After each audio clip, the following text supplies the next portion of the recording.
everybody, welcome back to the podcast. Just me today, and we are talking everything A and B teams in kids grassroots football. A topic that matters, this one. It really does. It matters to parents, players and coaches. And it's come about because we've had quite a few conversations recently with grassroots coaches in our area who currently look after a dual team, but from next season, that's going to split and be two single teams, two independent teams. So inevitably, that's going to involve grouping the kids, likely on ability, and separating them. So it's going to cause issues. There's going to be upset children, perhaps. There's going to be frustrated parents, and we feel that this is something that we should talk about and maybe look at it from a parent point of view, a coach point of view, and give help and advice to both parties, essentially. Because as I say, it is a topic that matters. It can really make or break a kid wanting to carry on playing football. Okay, so the purpose of putting kids into what is an A and a B team should be development focused. It should be that you want to give each child the right level of challenge. It's looking at it and thinking, we don't want one child that's head and shoulders above everybody else, because that child's getting far too much space, far too much time on the ball, not being challenged correctly, and therefore in the longer term, might look good now, but in the longer term, it's likely to impact his or her development. Equally, if we put a child into an environment where, a group where they're far too good for him or her, that child is not going to have enough space and time on the ball, and probably not going to be passed to that much, because the other children will recognise that they're not as good as them. And that's going to have an impact on their long-term football development as well. So my opinion, probably our opinion at FootTech, is they are useful. It is a good thing having them in the right level of ability, and you can call that an A team or a B team, or some people call them different colours or animals, whatever it might be. But they do serve a purpose if they are picked correctly, and that is what we'll come on to shortly, because this is one of the biggest issues that we see with this area. So the pros of having the children in the right ability levels is that the players, as I said before, they get to train and compete at the right level, okay, which is massively important for their overall development. The A-team players will get pushed to improve with stronger teammates, but the B-team players will get probably more playing time and opportunities to develop their skills in the right ability level, like I said before. So that doesn't mean they're not going to improve as much as the A-team players. It just means they've got more chance to improve by initially starting with their right level, with peers of a similar ability level. Either way, it should help motivation, because the kids should feel challenged, but not out of their depth. Okay, certainly when you're talking there about more the B team players.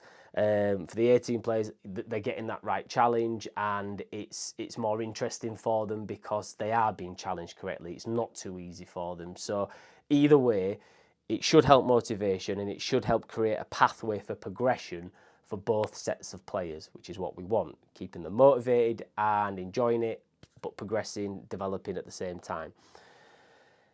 The cons and the issues. So you risk breaking up friendship groups, which many people listening to this that played football, you'll know a big part of that was, initially anyway, playing with your friends. You wanted to play with your mates. Nothing beat it. And once you get to a point where you might have to separate them, that's where you might have to separate friendship groups, and that can really impact motivation and enjoyment. Okay, so that's certainly one of the cons. It's a big reason why kids start playing football in the first place, to be with their pals. You might have issues around confidence and self-esteem for kids that are asked to go into the B team. You're going to have parent frustrations and perceptions of favouritism as well. No matter if a coach is listening to this and the most well-meaning coach in the world, they've done this the right way, you're still going to have perceptions of favouritism. You're going to have to manage that. So it's that's an issue. You're probably going to have people not like you anymore, unfortunately, no matter how well you've done this thing. You run the risk of a danger of fixed mindsets. So, for example, well, the 18 players are the best, we're the best. That can impact their desire, perhaps, to want to improve. B team players will feel they're not good enough and they can never get good enough. So, again, that's going to impact their desire to perhaps improve. So, that fixed mindset thing, growth and fixed mindsets, which, again, a lot of people listening to this might be aware of. We want kids that have a growth mindset and they're not maybe labelling them too soon, might fix that mindset, and that can impact, as I say, their desire and their motivation to improve. So that's a risk. It's not a guarantee. It's just one of the risks. And then obviously there's a risk of player dropouts as well. So it might be that players from the B team feel unmotivated now. They're really gutted at not being in the A team, and it just completely destroys the confidence. Or it might be that you've got kids that, as I said before, with the friendship stuff, that you've got a kid in an A team, but he wants to be with the B team players because that's where all his mates are, and he decides to drop out because he doesn't like it in the A team. So, or she. So it's, these are some of the cons and some of the potential issues amongst other things that could happen. So more now talking about, again, more of the issues around this sort of thing, and it's looking at things like we've heard in the past where some clubs will have A and B teams, but the priority becomes results over development in those younger ages. So you've seen kids that are all of a sudden moved around to suit a fixture list. Maybe a kid from the A team just been asked to drop into that B team for this week, and just things like that. This goes on. We all know it goes on, and it shouldn't, because if you put them into A and B teams, it should be because it's to focus on development. You can't then start moving them around just to suit the fact that you're playing a better team this week, or you're in you've got a cup game, a quarter-final, semi-final, whatever.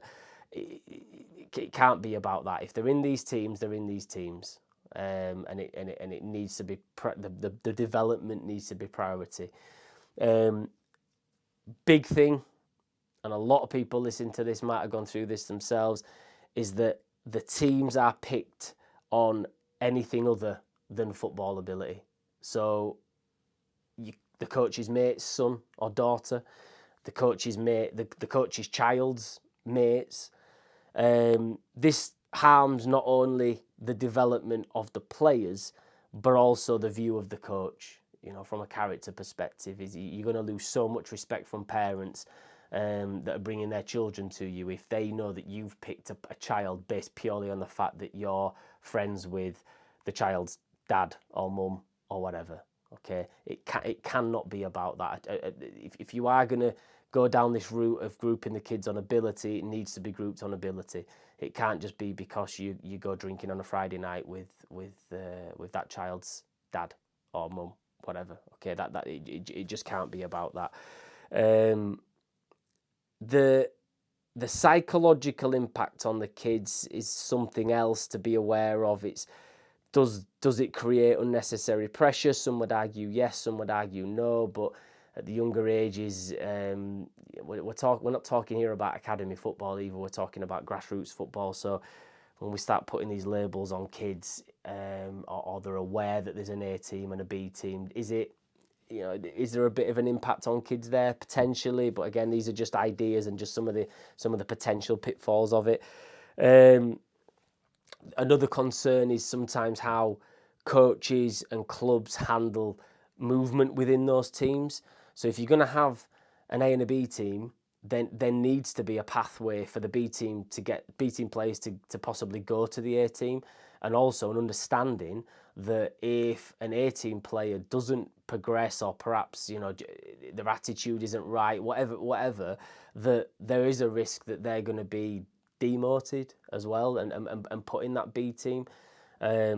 Cutthroat, yes, but some people do it like this, and I think if you are going to have A and a B, that certainly for the B team players, they need to see a pathway. They need to be able to know that if they improve and they try hard and all that good stuff, and they do start to get to the level of that A team, that they're going to have a chance in that A team as well. And again, it's, if a kid in the B team is better than a kid in the A team and they don't get a chance, then what does that say? What does that say about the coach? What does that say about the club? So again, that is something of a consideration, really. So looking at some possible sort of solutions and halfway houses with this sort of stuff is could you, as a coach and a club, could you have flexible movement between the teams based on performance and attitude? That's not, going back to what I said earlier, that's not putting an 18 player in the B team because the B team have got a tough game on Sunday. This is that based on ability and based on the needs of those players, is an 18 player struggling? So therefore, could they go down to the B team for a few months or a season, whatever?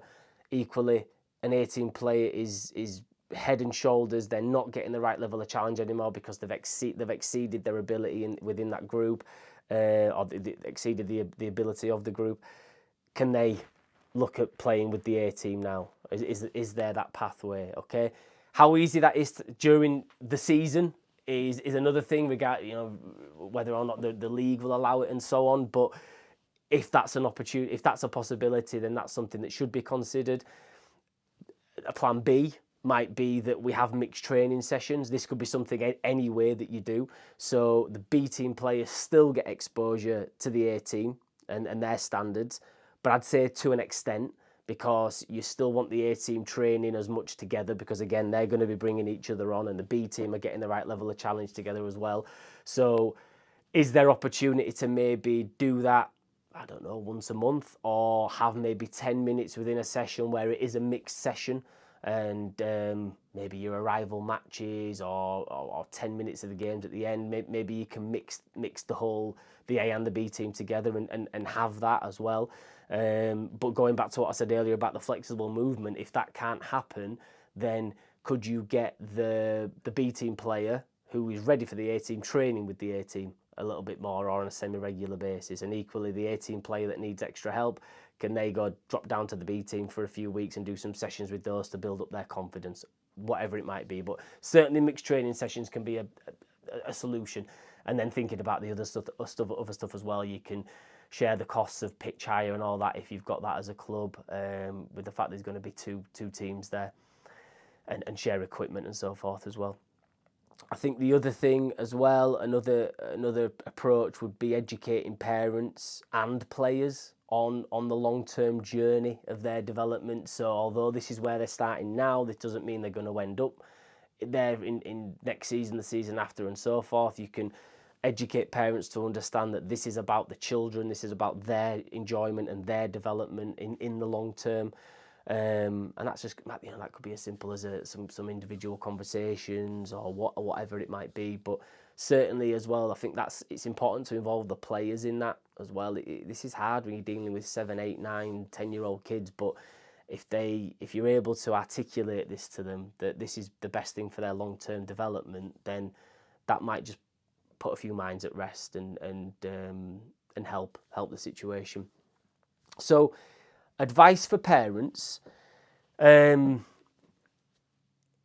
look at the support first and foremost. How can you support a child that is perhaps been with his or her friends, and then all of a sudden they've been asked to go into this B team? Okay, but that's probably in terms of what we're talking about today, it's probably the worst situation to be in.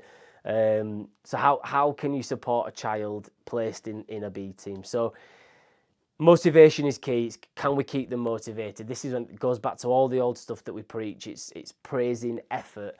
It's praising the right attitude. All the stuff that's away from talent. It's even if they're playing really badly and they're not motivated to play, they're struggling. It's what little bits can you praise just to keep their motivation and their confidence up. Again, supporting their development. Can you get them extra training? Because if they're going to get extra training, then their skills should improve, which is what we want, but also their confidence.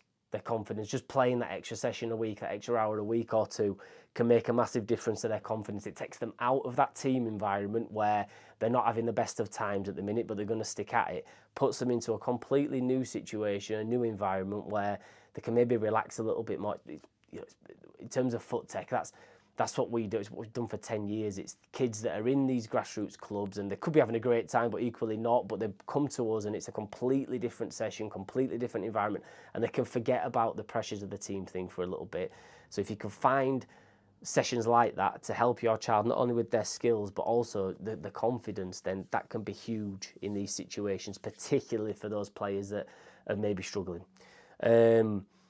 Parents is to understand as well that development isn't linear.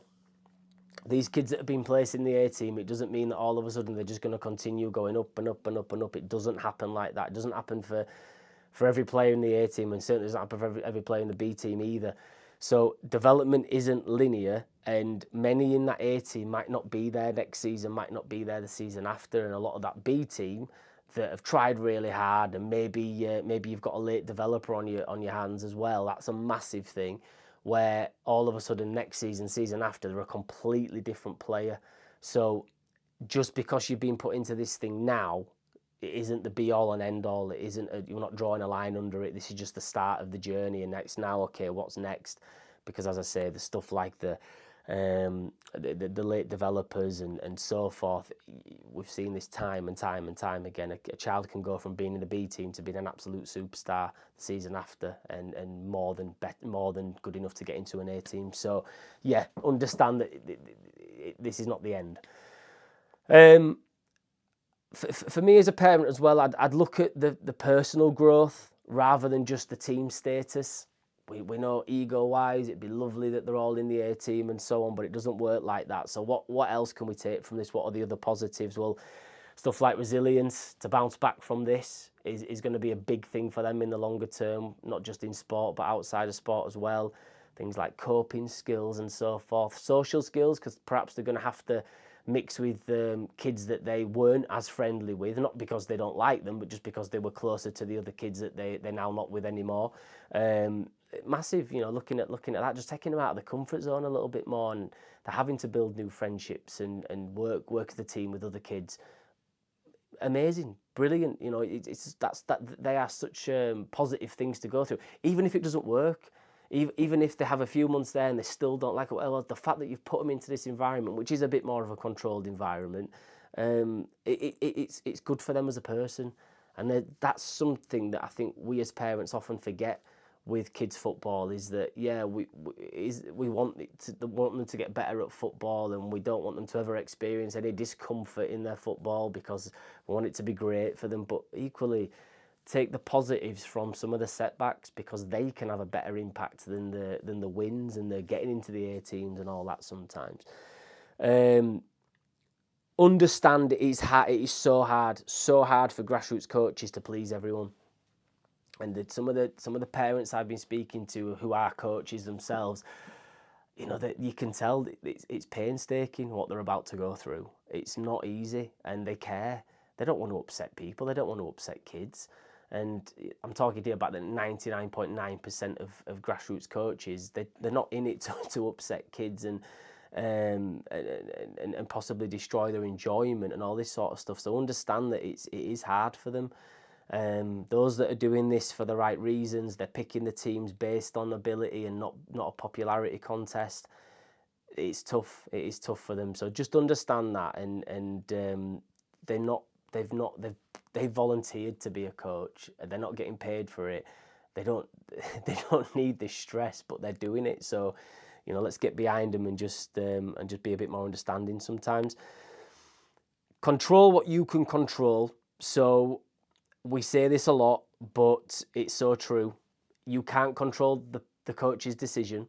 So what can you control? Well, your support, as we've said, the extra training, as we've said, but equally move teams. If it's that much of an issue and you're really, really unhappy with how the teams have been picked, or your child's just having the worst time as a result of being separated into these teams, then move teams, because going back to what I've just said, the coach has volunteered for this role and is doing the best, and what they say goes. That's it. It can't be a democracy really within a kids football team. It's the final say is with the coach, because they've put themselves forward. So if you don't like it and there's no wiggle room, there's your child's not enjoying it anymore, then move them. That's the last resort. What's the worst thing to do is start making a toxic environment, getting on the WhatsApp groups and putting loads of opinions in and all that sort of stuff and backbiting with other parents.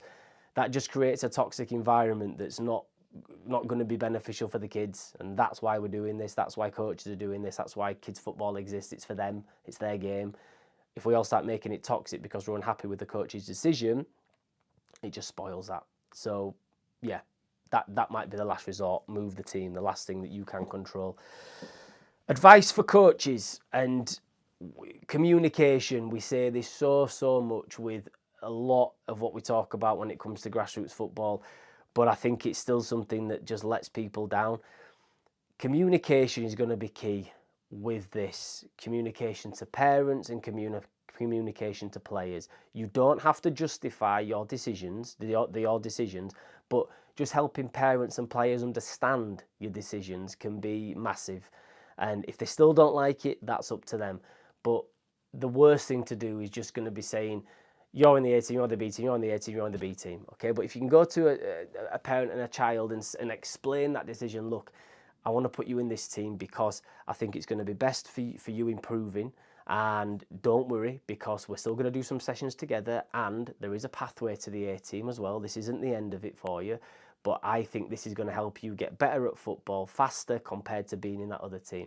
If I'm a parent and a coach is coming to me to explain their decisions, even if I'm not wholly convinced of that decision, then you can't say fairer than that, the fact that they've come face to face and had the conversation with you. So communication is just a big thing with this. So please, if you are listening to this as a coach and you're in this situation, is just maybe start thinking about how you can communicate this to players and parents. And I think some may argue otherwise, but I think if you've coached a child who then you're going to put into a different team and you won't be coaching them next season, I think you maybe owe it to that child, even if they're young, you know, your 7-year-olds, your 8-year-olds and so on.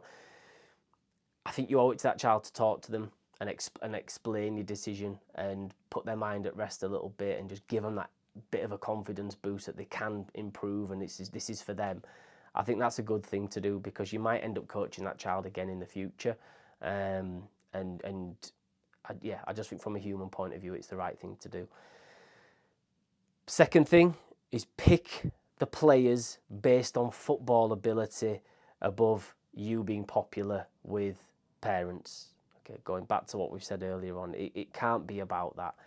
Now, what I will say on this, and the caveat to it is, if you decide as a team you want to move forward in a different way, whereby you just want to keep the friendship circle together, and that might mean there's mixed abilities, then fine. If you've communicated that to the parents and you've said, look, this is the way I want to do it. I want to keep the friends together because that's why we're in it. They love playing with each other. We're probably going to lose more than we win because we're in a semi-decent league and it's higher ability level. We've got mixed abilities, but if we're all happy with that and it's just focused on the kids, then this is how I'm going to do it, and I'm going to pick the teams based on that as opposed to putting them into their ability levels like we've been talking about today. If that's what you want to do and everyone's on board with that, then fine. Again, you pick the right players. But going back to the earlier point, if you are doing it based on ability, it needs to be done on ability. It can't be done on anything else because then it just makes a mockery of everything that you're trying to achieve or everything you're saying that you're trying to achieve. But yeah, like I said, it was something I thought about earlier when I was planning this was if you've got, I don't know, 6, 8 kids, whatever, that just love playing football together. Some are good, some are all right, some need some help. But you want to keep them together because they love it, then yeah, that is an option. That is an option without a doubt. It's then just maybe looking at what division or whatever is going to be best for you, but that's another conversation. But yeah, keeping those friendship groups together, but just accepting that they might not win as many games as they would have done, but they're all enjoying it, all loving it. Maybe they'll get extra training elsewhere and help them improve a bit more, blah blah blah. But yeah, that is also another option. So, final thoughts are, I think communication is key for coaches. I think parent understanding as well is really important. The thing I'd say to parents is try to take the ego out of it. Even if you know that your child should be in that A team, you don't need to kick up a big fuss.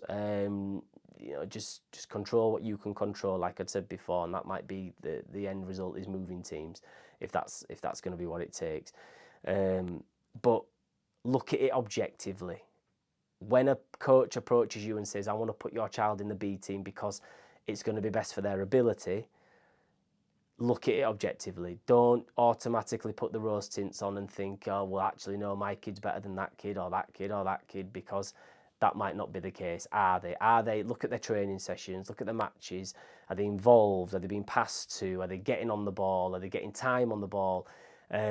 All these things, because if that's not happening, then this coach might be doing this for the right reasons.